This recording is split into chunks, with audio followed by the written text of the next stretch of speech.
I'm Jini Maxwell, back for day 2. I will be your host in the loft today. And it is my pleasure to introduce Timothy Sunderland, who will be talking through... G'day. Hello. Who will be talking us through the ins and outs of the audio production in Broken Roads. As usual, I'll be taking questions through Slido, so feel free to send them through at any time, and I'll be back up here asking them at the end. Please make him welcome. Awesome. Cool. Thanks, Jenny. Who here is familiar with Broken Roads? Awesome. Do we have any Discord members? Bugger.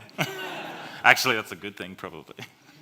So this is actually the first title that I've ever worked on in my entire life. I've been a musician since I was about 10. I started producing music over a decade ago now, and used to be a tradie and went, stuff this, I want to do what I want to do. And here I am, making music for video games, so I couldn't be any happier. Hell yeah. So Broken Roads, for those who aren't familiar, it's a narrative-driven RPG in the same style as Fallout 1, Fallout 2, Baldur's Gate, Pillars of Eternity. We'll be releasing on PC and consoles November 14th, so we're a month and a half away. I still have quite a bit of work to do, just do not tell my boss. Really unique thing about our game is the moral compass. So humans are much more complicated than 1-0, good, bad, on, off. So what our game designers have come up with is the moral compass here, which sort of puts you into 4 quadrants. And it's not saying that Machiavellian is the bad one or humanist is the good one. It's just purely what traits within a person that sort of puts them into one of those 4 quadrants. So as you progress the game, the choices that you make actually determine the outcome of the game, what you can and can't do, dialogue options obviously, as well as your abilities that you can do in game. As you can see, the golden arch there, nothing's coming up, but yeah. So as your gameplay progresses, your worldview actually shifts around the moral compass, which is really cool. I use Ableton because Ableton, each to their own. There's no such thing as a good or bad DAW. It's whatever you can use. Doesn't matter if you use Fruity Loops or Ableton or something that came out of a cereal box. Doesn't matter. As long as you can use it and use it well, that's the DAW for you. Use fmod as well. You know, also fmod has its own reputation. It just works. It's great. It's awesome. And Unity, but we'll skip past that one. So this is a standard Ableton project. You've probably all seen this in one way or another. Heaps of MIDI, heaps of audio, heaps of automation, heaps of horrible things that make any producer cringe, but hey, you know, we all do what we got to do. Look at those EQs. What is he doing? So these are some of the instruments that I use. This is my main arsenal. I've got the Maton 225, a Japanese 7-string Ibanez. I absolutely adore this guitar. I've had it for almost 2 decades now, and I love it. There's nothing I can't do with it. And there's also the Ibanez K5, if you can't tell, I'm a bit of a Korn fan. Those 3 have done me well for the last 2 decades, and I would be lost without them. I switch between playing the Maton and the Ibanez back and forward. I'll give the Ibanez a year break and play the Maton and whatnot. I'm sure everybody does that. The bass, I haven't changed the strings on the bass in about 10 years. I'm not even kidding. They played my last gig in my band from a long time ago, and they're still going strong. So shout out to Ernie Ball.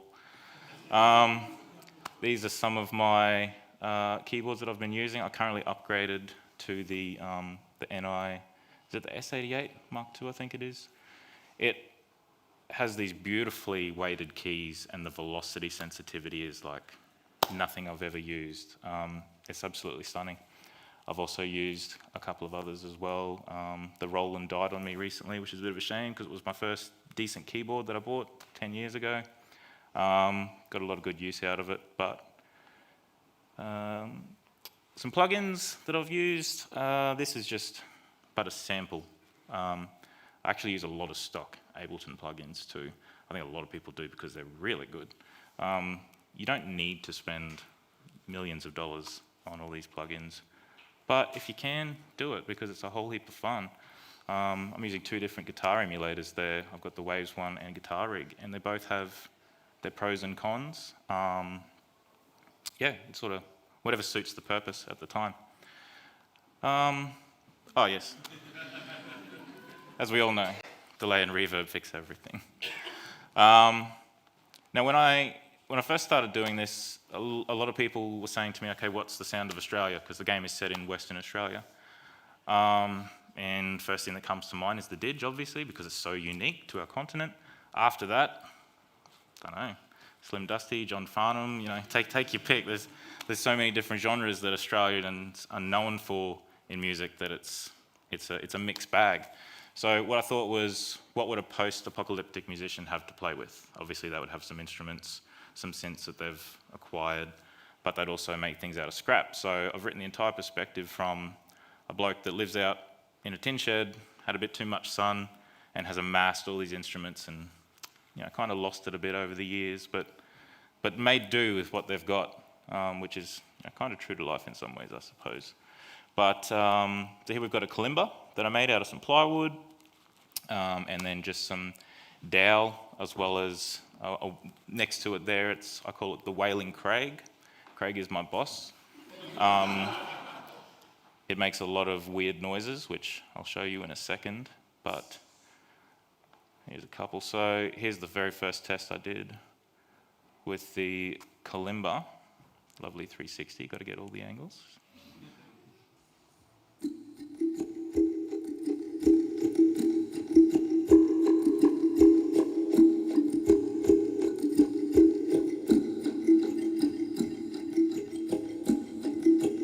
So there's not a massive amount of tonality there. It's not like a normal kalimba that you would pick up.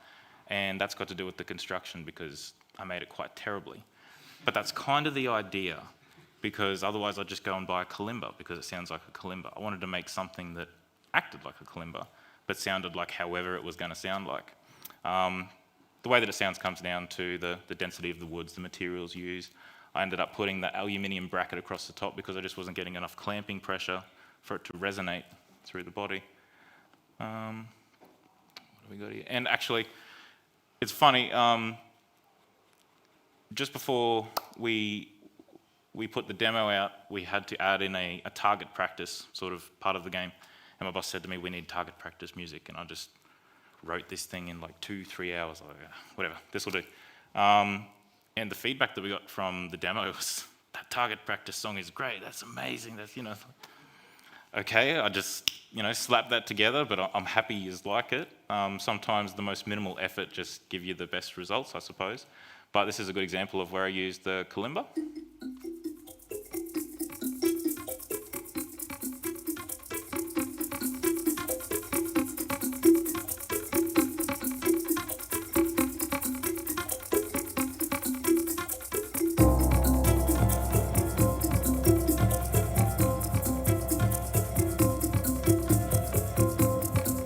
So yeah, just a very brief little test there. So this is a bit of fun. This is how I made the Wailing Craig. Some people might say I'm a genius, others would say I've taken a perfectly fine working guitar and made a worse instrument, which is exactly the case. But you know, it was still a fun process. I do a bit of woodworking at home. I had this old RG and I was like, why not Frankenstein it? I had some Tasmanian oak left over, which isn't an oak, it's actually a eucalypt. A little trivia fact. And yeah, I basically cannibalized the RG, said goodbye to it. I'll probably never use you again, and I made this silly little thing, which it looks like it's just a piece of wood with a string and a pickup on it. It's exactly what it is. It's not much more complicated than that. But again, the whole idea was to make something that a musician would have to play with, regardless of whether I could just grab a slide guitar or not, doesn't matter. The whole idea was to make something that's unique to me and that would be a possibility for a musician in a post-apocalyptic world to actually use. And this is what my boss sounds like.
Very cool. As you can hear, a lot of reverb, a lot of delay, because it fixes everything. Thank you. Thank you. Using a screwdriver as a slide, because why not? I've also used the lighter, a rock, whatever you can find, it doesn't matter. But as you can see, I'm using the EBO there. Has anybody ever seen an EBO before? Yeah, very cool. That cost me like $400 back in the day, and now they're so cheap, and they don't actually vibrate. It just sends out an EMF which vibrates the string for you, which gives you that sort of violinish sound, EBO, electronic bow. Mixed with that is heaps of fun. The only reason I added the blocks there was because I knew I had to hold the EBO above it, because trying to hold that is just impossible unless you've got something solid. So that worked out really well in the end. But again, destroyed a guitar to make it. Was it worth it? I'm here, so. Okay, this thing. I hate this thing. So it was supposed to be a cigar box guitar. It's incredibly hard to find a cigar box that isn't $200 in an antique shop. So again, I just made one out of some plywood, Tasmanian oak for the neck, and the frets you can see are nails that I filed down and glued on. A bit of hardware, again from the RG, but it is what it is. I hate this thing. It plays terribly. I can't overstate how much I despise this instrument. A few of the nails have fallen off over the years. I've gotten cuts from it. It literally has my blood embedded into the neck. Doesn't play well, sounds horrible. It's heavy, it's more of a weapon than an instrument. But, I made it, and you can make sound with it. And again, that's the whole point, so.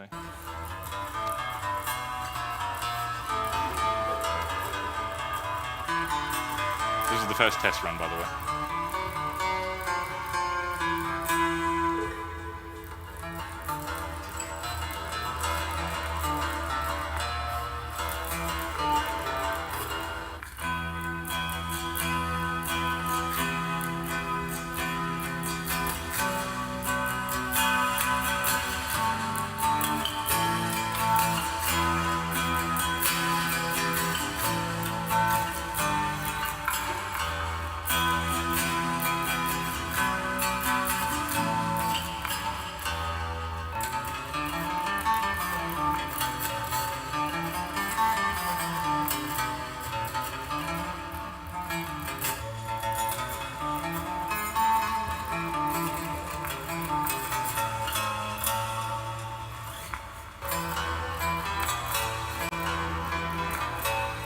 Classic.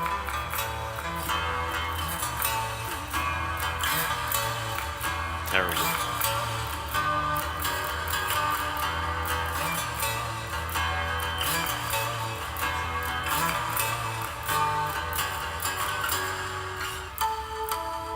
Even has harmonics.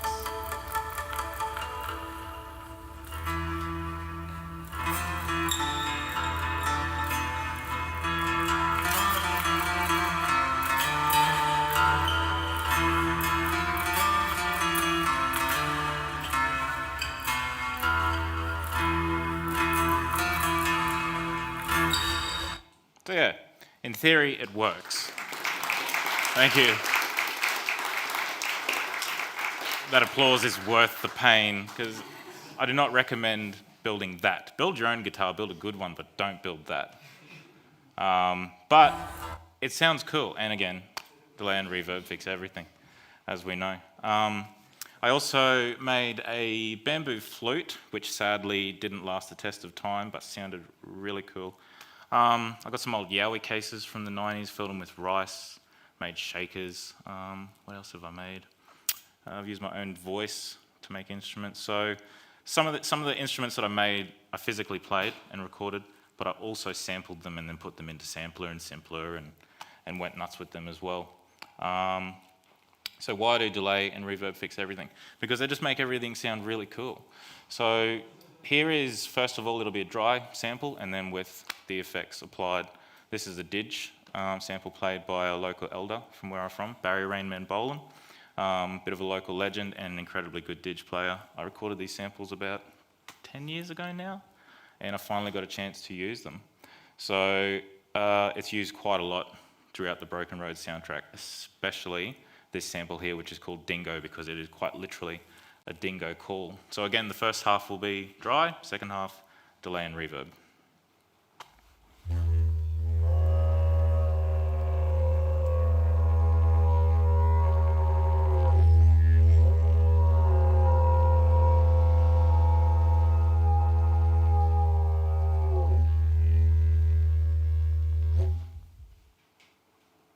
And then with the effect.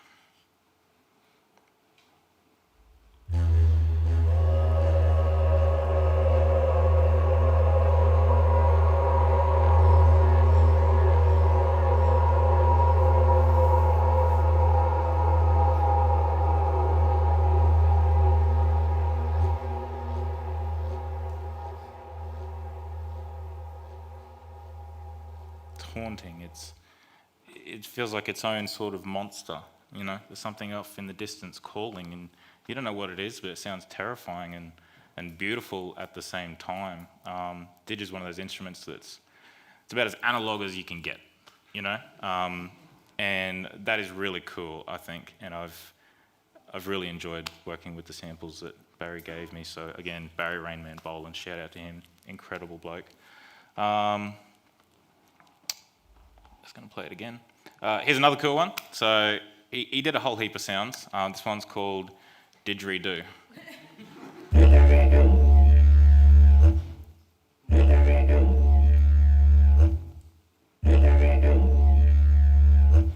Incredible. He's just doing all that, you know, amazing. Yeah, we heard you, Barry. Again, thank you. So this is the very first thing that I wrote for Broken Roads. It's the first final version of what I wrote. I got in contact with who my current boss is, Craig, and he said, cool, send me something. What do you think Broken Roads should sound like? And I sent him what was the first version of this, and then for a solid 5 minutes, I just saw on Discord, Craig is typing. Here we go. 1,000 bullet points. And I got that and I read them all, and I was like, maybe I'm not cut out for this, you know, like, what am I doing? You know, I shouldn't write music for other people. It's ridiculous. You can barely write music for yourself. But I talked to a mate, and he's like, no, just remember you're writing for a completely different project. Like, it's not about you. It's about what other people want from you. I was like, cool. So I came back with the second version, and he's like, nailed it. However, this was our first it was our release, our reveal trailer soundtrack. The soundtrack sounds nothing like it now. This kind of sounds fantasy, not quite high fantasy, but you'll see what I mean. To give you an example.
So as you can hear, it has Thank you. Thank you very much.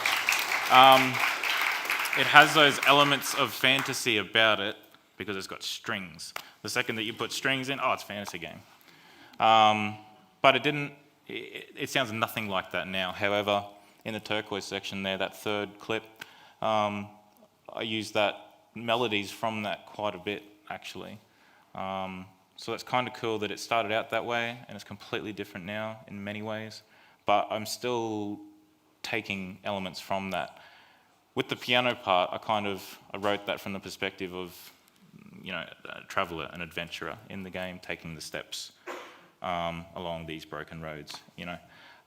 Trials and tribulations along the way, things get hectic, things become quiet. So it was, to me, I think in the back of my head, the soundtrack, the piano has always been another character in the game, sort of alongside. I don't know if that makes sense or not, but it makes total sense to me. And that's what it's music production's about, really.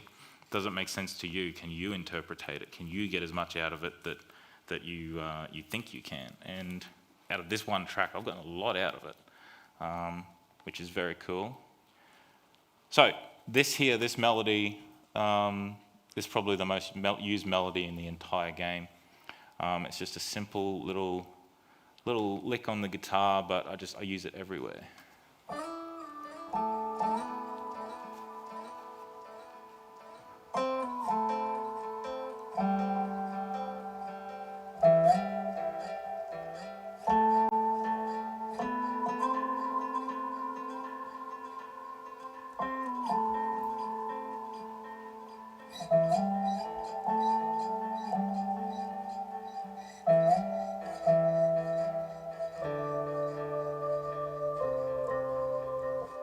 So you can hear a lot of string talk in there. That was with the Maton, too, by the way. You can hear a lot of string talk, and it sounds kind of, not dirty, but rough, you know, raw. And that's what I wanted to put in. I wanted it to feel like this wasn't a perfect, polished thing. It was made by, you know, the dude in the tin shack that's too much sun. But I've doubled the clips there, so you've got one just in standard a transposition and then put it up another octave. I do that quite a bit throughout the soundtrack, actually. I'll find a sample that I like, that I've recorded, and I'll double that, triple it, quadruple it, and then either transpose it by fifths or octaves. So it does pop up quite a bit. And then we've got, so I made this with Operator, love Operator. Anybody that uses Ableton knows how good Operator is.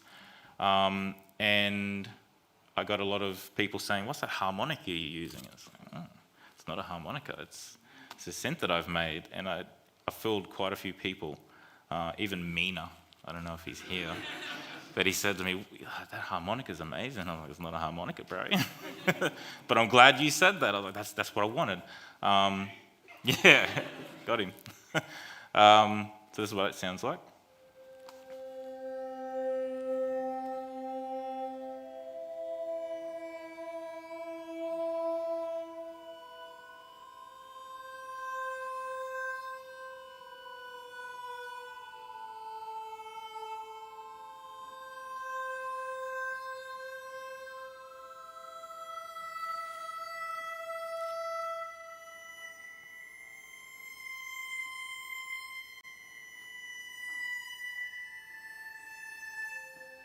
Very cool. I love making things that sound like something but not quite, just enough for someone to say, oh, that's cool, and you can say, well, actually. What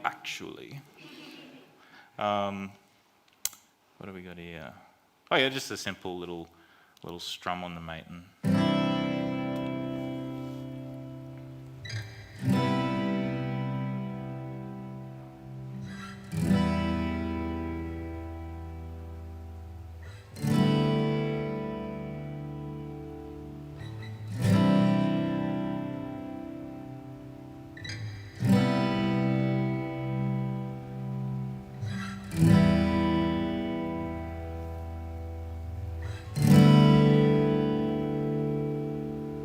Again, all that string talk. You either love string talk or you hate it. I love it. Oh, stop it. Technology, man.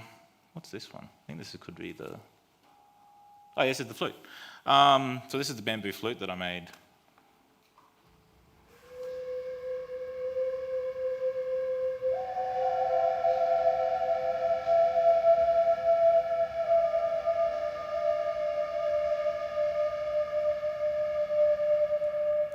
It just sounds so cool. Went to my local botanical gardens, found some bamboo that was, already dead.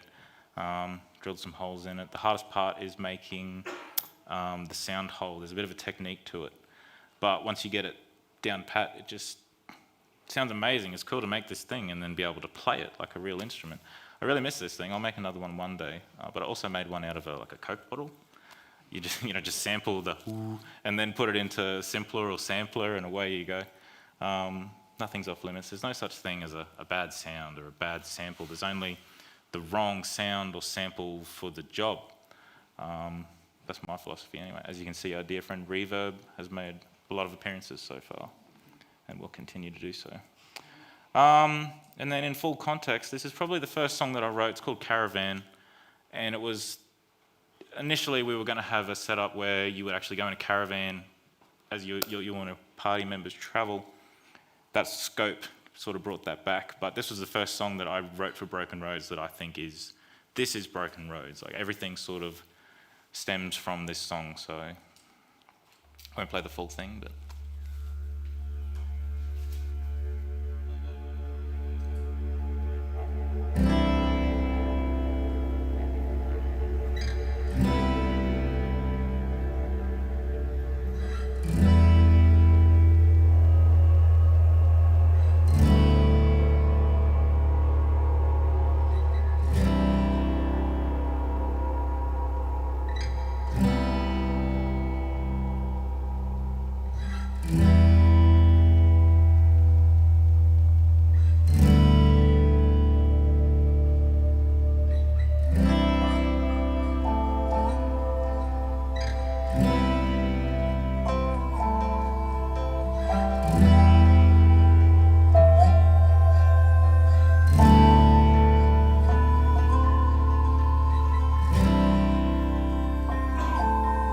yeah, cool.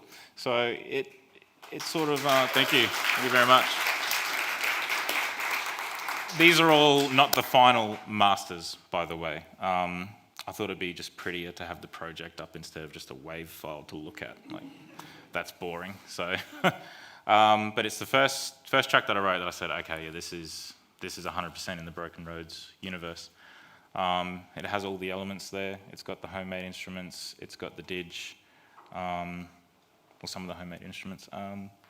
It's supposed to be, when you're at the caravan, you've pulled up, and it's like, okay, the day of travelling is done. It's time to chill out now and cook some food and talk around the campfire. And I think it kind of really achieves that sort of peaceful feeling. What's this one? I don't even know my own music. Let's just have a listen to it. Oh yeah, cool. So there's a couple of shakers that I made out of Yowie cases filled with rice, glass cases filled with rice, actual egg shakers, just all sort of combined together. You've shaken one egg, you've shaken them all, so they all just sound the same. I should have labelled these. Oh yeah, cool. So that's just a simple harmonic on the Maton that I've got, and then I made an instrument out of that. So that's just the first.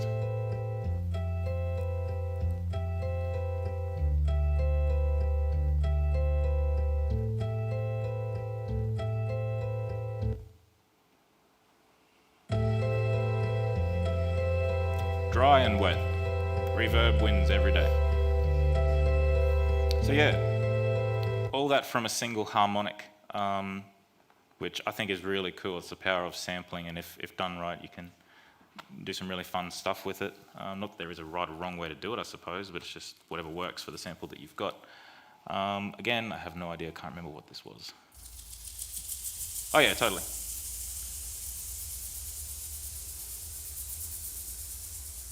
Shakers with a lot of reverb and a lot of delay. I believe on the group track there's actually 4 delays and 4 reverbs stacked one after the other. Like, I went stupid with it. The CPU was like, you know. But yeah, it's amazing what you can come up with. And this track altogether, it's called Yin from memory. Yeah.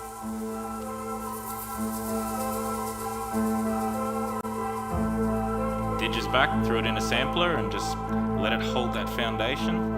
It sounds really cool.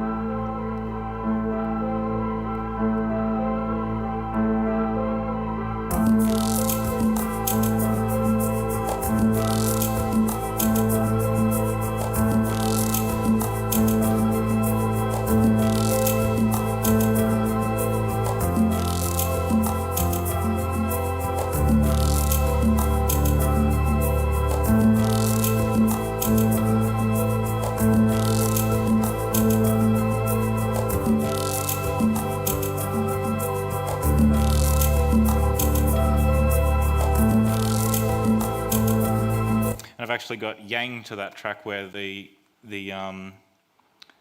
descending line actually goes ascending. So I do that quite a bit actually. I have one version of the song, which I'm sure everybody does, and then a second version that's used either in a juxtaposed way for the narrative or in terms of the landscape of the game.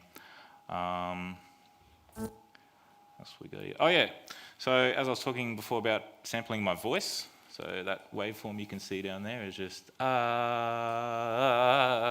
sounds better than that, but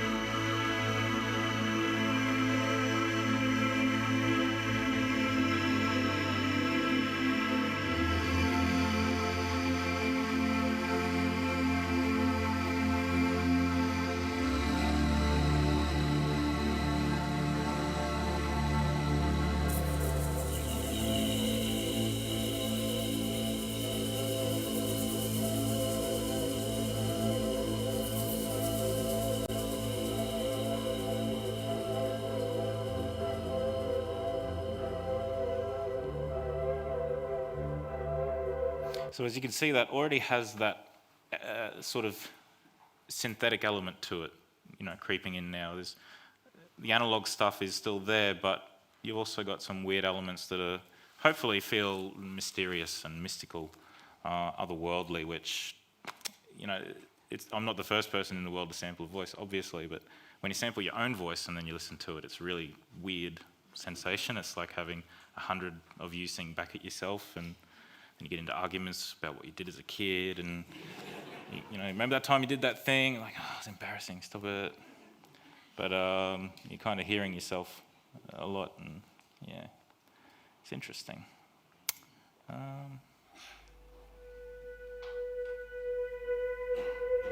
this is the Wailing Craig.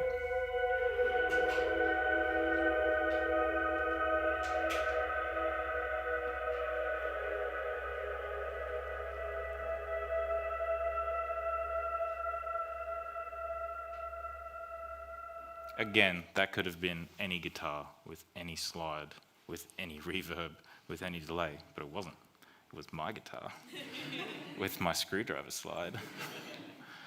And again, that was the whole point of making these instruments, not to sound unique, although some of them do, just due to the properties of the wood and the horrible construction that I did, but it comes out of the playing of them, how playable they are. Other than the cigar box guitar, they're pretty playable, but would not recommend.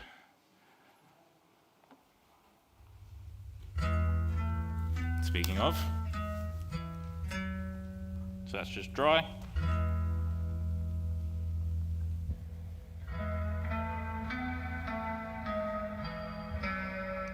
A lot of EQing now, it sounds like something completely different. Yeah, just another texture and a layer, and the whole thing about what I do when I write music is layering and texturing. I like to create lush, big sort of sounds which don't often go with melodic type music. But I don't know, I find a way to sort of weed through that and make it work, which I think I have done so far. Ben could be sitting there absolutely hating his ears right now. But yeah, here we are.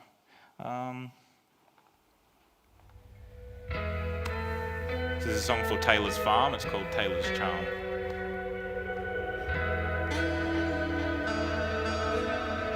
There's that lick again. Wow, wow, wow, wow.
Yeah, so hopefully you can already see a difference between some of the songs that I've shown you, and you can see, oh, there's things connecting them with the instruments and the reverb and delay, but they all have their own sort of distinct sound, which really is determined by the narrative in which the song is being played in the game, as well as the surrounding, the landscape in which that scene takes place in.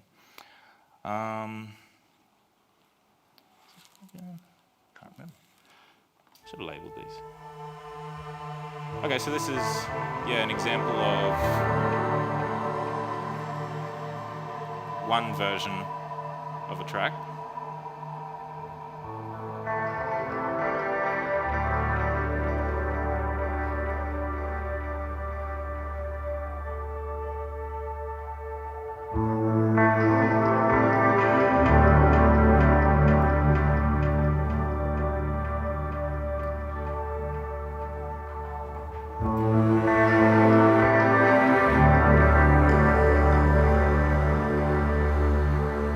Won't bore you with the whole thing, but basically in this scene it's for a place called Ballybally Hall, and it's like this fortress, and in my mind I thought what would be the most ridiculous thing for this fortress, and I thought of this giant jellyfish just hovering as if to protect this one little spot, and that's how I sort of wrote that, with the long sort of flowing sort of feel. Just picture this huge jellyfish in the middle of the Western Australian outback, these long tendrils protecting. So the song's called Jellyfish, but then I took that and took a whole heap of elements from it, and then I made Stonefish.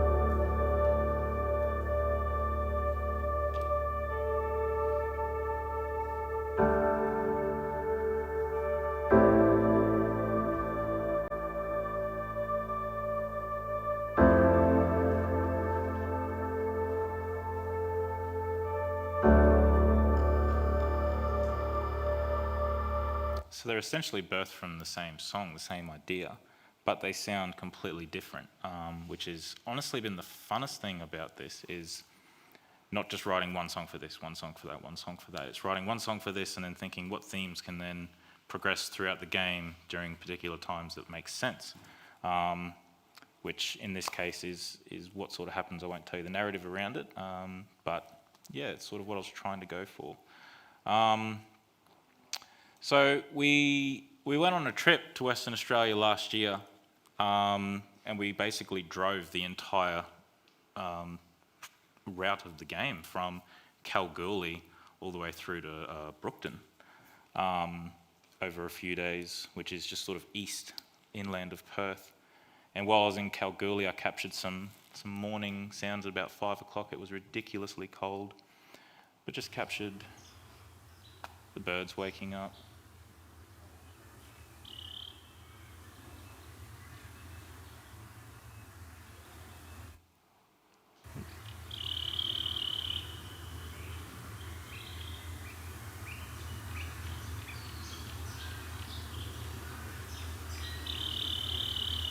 Just the sweet little things chirping away, and I've put that into the game, so when you transition from night to day, you hear these beautiful little birds chirping, and it's actually the sound from Kalgoorlie, which I think is really cool. It's crazy how hard it is to capture sound almost anywhere without hearing cars or planes. Yeah, you're all nodding your heads, you know exactly what I'm talking about. It is a nightmare, and even in Kalgoorlie, which is this remote town in the middle of Western Australia, you still have a lot of cars and whatnot humming in the background, even at 5 o'clock in the morning. So it was a bit of a editing nightmare, but I think it was worth it. In Kalgoorlie, so this is the super pit. It is the biggest open cut mine in the southern hemisphere, and that's a panorama I took of it. That dump truck, the wheels on that thing are twice my height. It is like staggeringly big. You can see the smoke, or the dust I should say. They had done a blast not long before that. And this is part of the game. This is in Kalgoorlie itself. It was just, I can't describe what it felt like to stand next to this thing. You feel so small, but it had this awesome sound that all these trucks and whatnot that was going on was just throwing back up at me, and I captured that. Again, you'll have to play the game to hear that, because, you know, I don't want to show it to you now. But it is really, really interesting to hear. This is wave rock. That's me. You can tell because it looks like me. And again, just staggeringly huge. You can see the left one there, that chap with the red shirt, he'd been about my height, and that thing is easily 6 times. It's just this huge rock formation. That's why it's called wave rock, obviously. Very important to the indigenous people of the area. It's just a natural wonder to behold. One of the most amazing things I've seen in my life. Here's standing up on top of it. You can actually go up on top. There's a ladder to climb and look out over the beautiful sun setting on Western Australia there. And while I was there, I captured sounds of the setting sun, because just down below to the right, there's a caravan park, and there's chickens and birds and wildlife and stuff. So yeah, I captured that audio and then put it in game, and this is what wave rock looks like in game. So when you're standing there,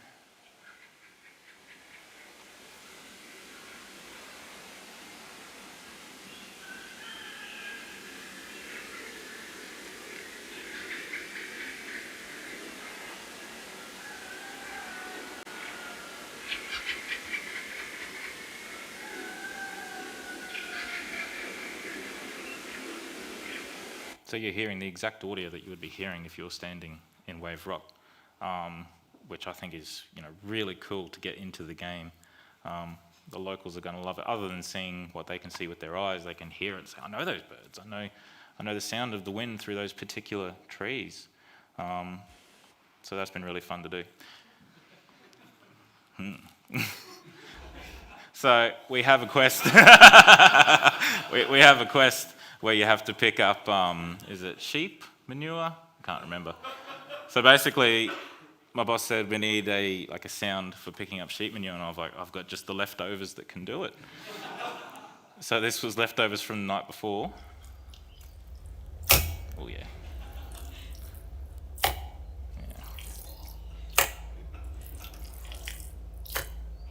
Beautiful. Those textures. You can almost taste them. But hey, you got to do what you got to do. That event in FMOT is called Slip, Slop, Slap. And it turned out quite good. Speaking of FMOT, which one is this? Is it? Oh, it is too. I forgot to put that in there.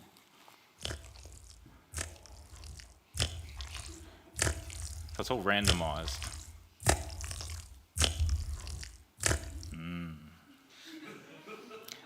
The slop sounds better than the slip. Not as good as the slap. So it turned out really well. I won't dive too much into Fmod, but a lot of fun thing to do is using like triggers and whatnot. So in this scene, we've got a lot of gunfire going on, and I wanted to randomize it a little bit. So some clips will trigger during a pass and some won't. So it sort of generates itself.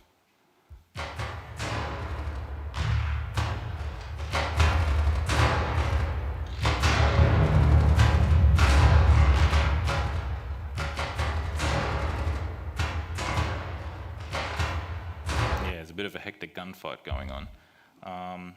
And there's also buildings falling down, so I recorded myself with a whole heap of blocks of wood, slapping them together, dropping them on the ground, bricks, breaking them, dropping them, and then again using things like pitch randomization and automation and whatnot to create as if the buildings are falling down around you.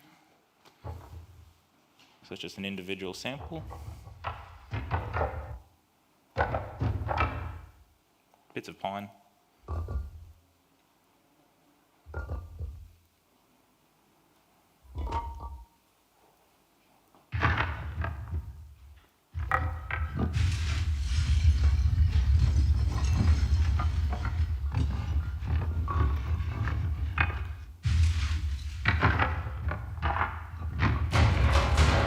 With the guns.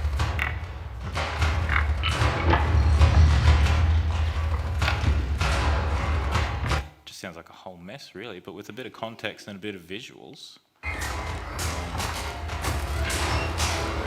a healthy dose of screaming.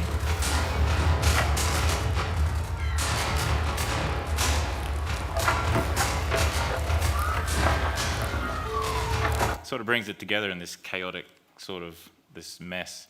I've actually been to this place. That Rotunda is in Brookton. And I remember when we got to the end of our trip, I saw that pergola, and I was like, oh my God, I've been looking at these things for a few years now, and here it is in real life. Shout out to our artists who are just world class, absolutely phenomenal what they do. We've heard you once before. Okay, so level up. This is a fun one. I'll just let it play, and I'll see what you think.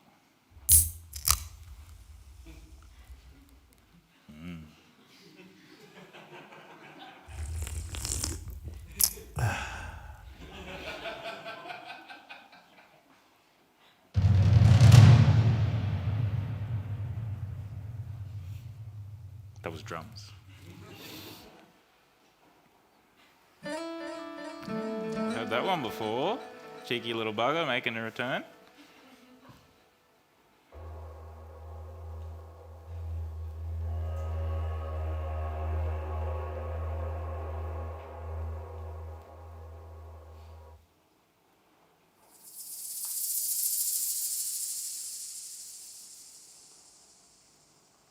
And then all together.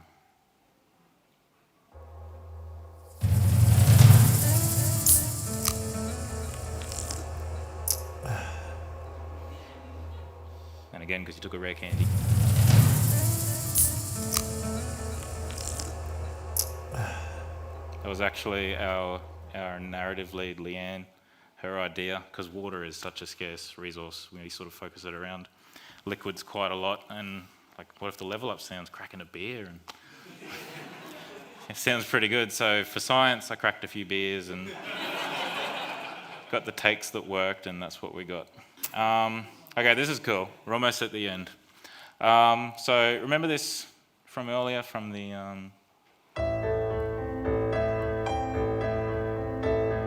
How lovely. Stop it. In our game, we have pubs, and of course in pubs there are pokies. So I had to write pokey music. So you've just put in your coins and... You ready to lose some money? Yeah, righto.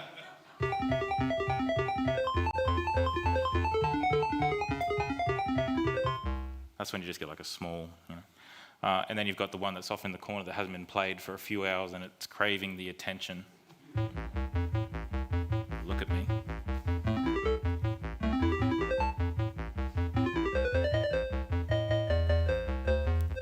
They always have those weird little, bloop, bloop, little loops and stuff. Oh, here we go, big winner.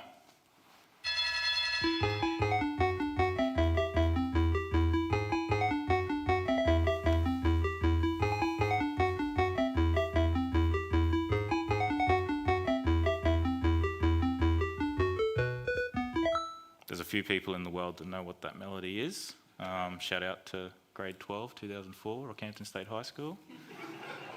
You'll all remember that. And then there's always that one pokey track that's just a little bit too like, oh, that's not bad. Why would they put that in a pokey? There's a bit of emotion in that, and he's a bit sad.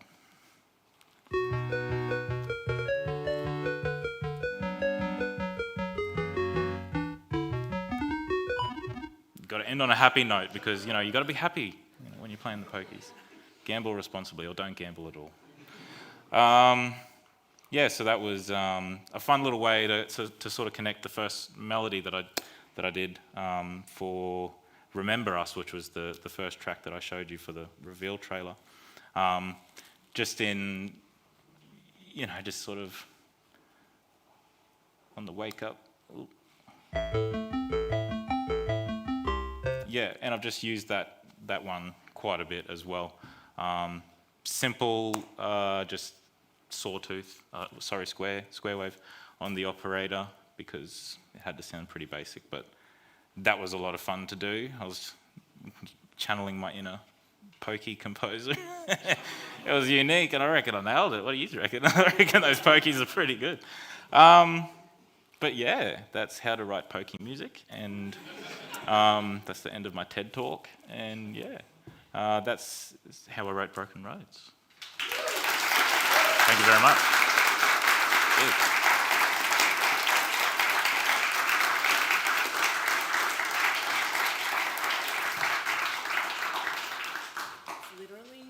It's literally so lucky that there's still delay and reverb in the apocalypse. Oh yeah. Plugins last forever. If not their licenses, you can still crack them. Shout out to Waves. Yeah, you know.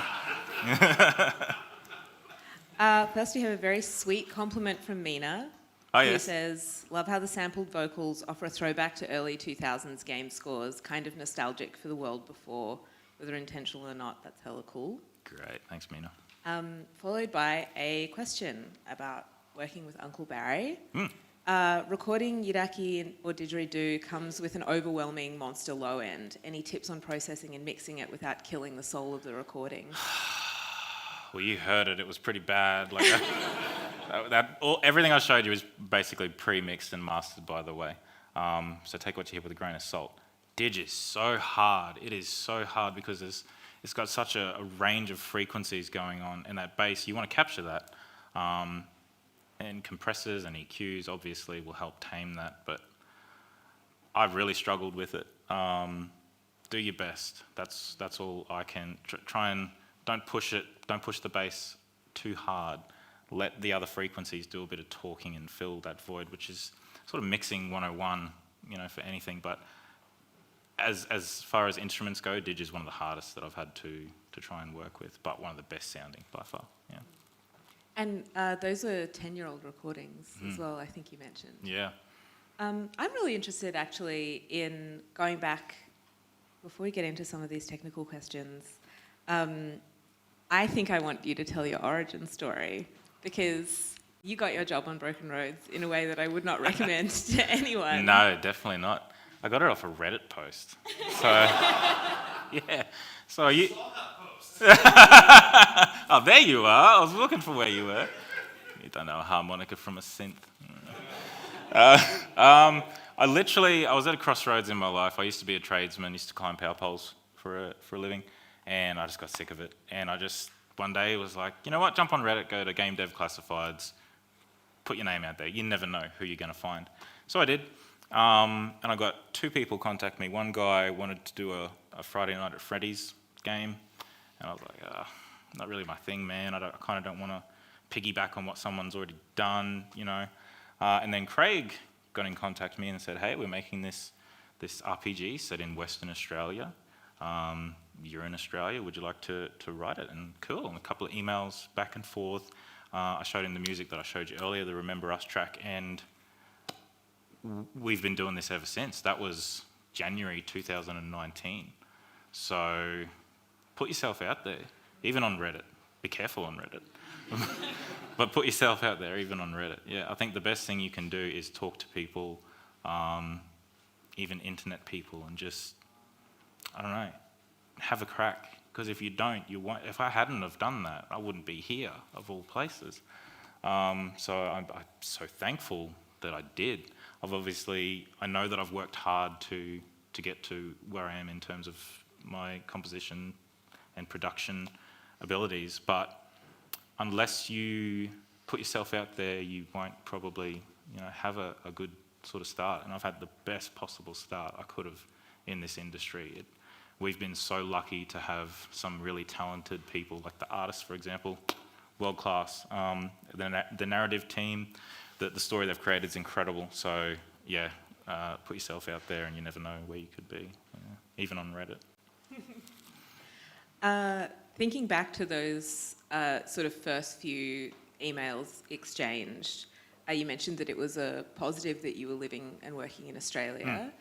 To Craig, what was your kind of early pitch for the sound of the game, and how has that evolved? Because you mentioned first draft didn't go over too well. Exactly. So I should have brought the first one of Remember Us so you could have heard it. It was a bit more hectic maybe. I don't know, it's been a really evolving process.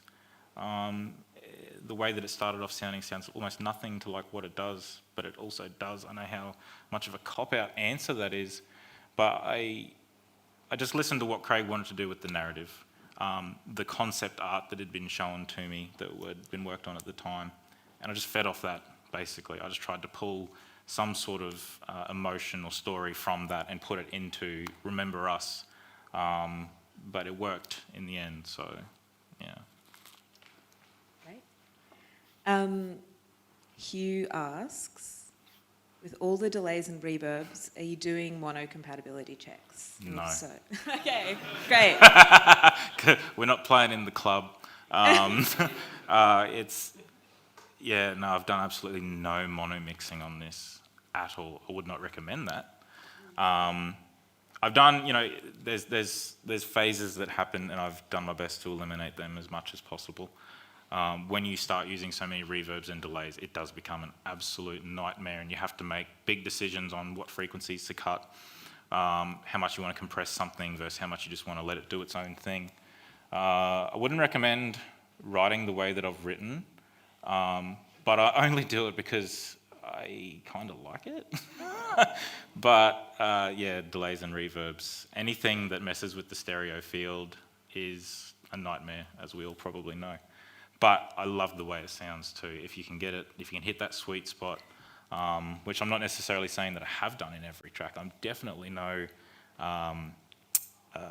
master of audio production. I think you'd be a fool to think that you are. You have to learn constantly. Just experiment and do your best to pull in those frequencies and whatnot. Yeah.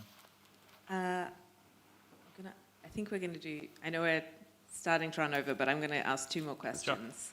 Sure. First, Annie asks, how do you keep your sonic space clear and not muddy while working with a lot of layers? Can you? Did I? Again, you got to make some tough calls, whether you either live with what you've just created and you just say, well, that's it, I've made this, I've got to let it live now, or you really rein it in. I decided to just do the opposite and let them sort of find their own place. The way that I've done it in the overall perspective is the sound design is very minimal. A lot of the sound design is just real world sounds. I've tried to keep them as clean as possible. And when I have things like wind or the bird ambience, for example, in wave rock, I try to include tracks that complement that and don't have as much reverb and delay. it all depends on the scene and the situation at hand. Yeah, but big decisions to make throughout the process, for sure. Do your best. Again, just try and do your best. Get feedback from people. Play it for people. Hey, does this sound good? Is this really bad? Like, am I kidding myself? Is this horrible? Am I nailing this? That's one thing I should say, is that you've got to be so open to criticism. No matter what you do, you could write the most perfect music, someone is going to say, that's terrible. Someone's going to say, I hate that. And they might even do it just because they hate your face. You know, that's just the world that we live in. So you've got to be able to take criticism on board, realise when you're wrong, make the adjustments, realise when you're right, and push for your point that you're trying to get across. Yeah. Yeah, I did wonder that, just to touch briefly on the topic of whaling Craig, you mentioned, as we've said before, early draft of the music didn't go over too well. You've been working remotely the whole time. This is your first job in games. Yeah. You're working with someone who I understand is not a musician. No. How do you build that communication between those two at that point, quite separate expertises Sure, and kind of separate totally. worlds? So Craig has a huge love of music and movies, as do I, and it just turns out that we love a lot of the same things. So when you can get on someone else's level that's got nothing to do with what you're doing, you suddenly understand what they want as a person who's creating a thing. Oh, you're into Nolan films. Okay, I kind of see where your mind's at now. Oh, you like punk music. Yeah, okay, I think I know where you're coming from. And then you find your differences and sort of meet in the middle. Get to know the person. Be open and honest.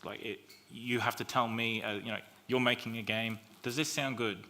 You say no. Well, thank you for being honest. Now, what do I need to do to make it sound good for you, for your game? You don't know. Well, we're both buggered then.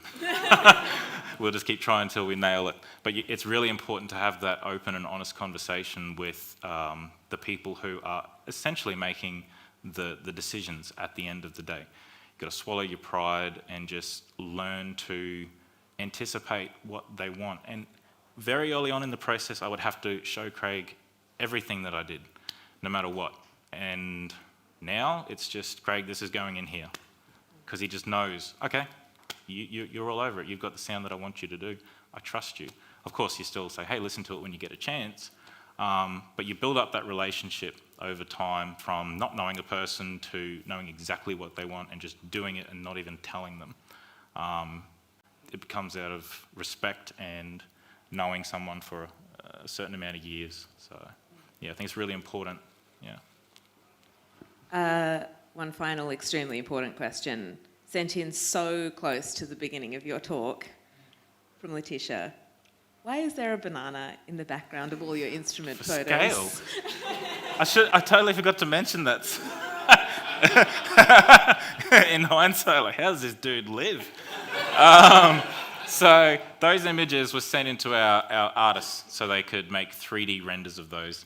The banana is literally full scale, So what they've done is they've 3D modeled those and have put them in the game. So if you find that kalimba in, where is it, Belly Hall maybe? I can't remember. Click on it and you'll hear the kalimba. You find that cigar box guitar, click on it and you'll hear the cigar box guitar. So yeah, it's just another cool little thing that's, point and click games are always Easter egg games. Can I click on this? Can I click on that? And why not put some musical instruments in there? The ones that I've made for the game, so that's why there's a banana. Yeah. Please, everyone, give Timothy a big hand. Thank you very much. Cheers.